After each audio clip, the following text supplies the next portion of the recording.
মানে আনন্দৰ এটা অনুষ্ঠান হৈছে আৰু এইটো ছাত্ৰ ছাত্ৰীসকলে নিজে বাস্তৱভাৱে এইটো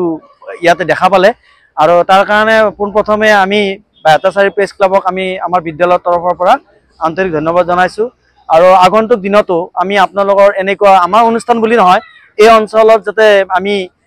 ছাত্ৰ ছাত্ৰীৰ মাজত এনেকুৱা সজাগতা আপোনালোকে আনে তাৰ কাৰণে আমি আমাৰ বিদ্যালয়ৰ তৰফৰ পৰা আমি আন্তৰিক আপোনালোকক আমি আহ্বান জনাইছোঁ।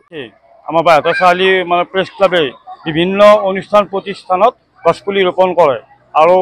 এই বেলিয়ে নহয় তেখেতসকলে বহুত বছৰ আগৰ পৰাই গছপুলি ৰোপণ কৰি আহিছে আৰু তেখেতসকলৰ লগত ময়ো আজি এই 2 বছৰ ভৰি দিলোঁ। তেখেতসকলে একে মানে সংলগ্ন হৈ গছপুলি ৰোপণ কৰি দিলোঁ আৰু মই সেই হিচাপতে কিন্তু মই বায়তাচাৰী প্ৰেছ ক্লাবক মোৰ ফালৰ পৰা আন্তৰিক ধন্যবাদ দিছোঁ। তেখেতসকলে মোক যিটো মানে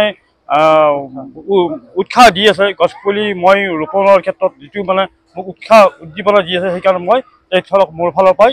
আন্তৰিক ধন্যবাদ জ্ঞাপন কৰিছোঁ।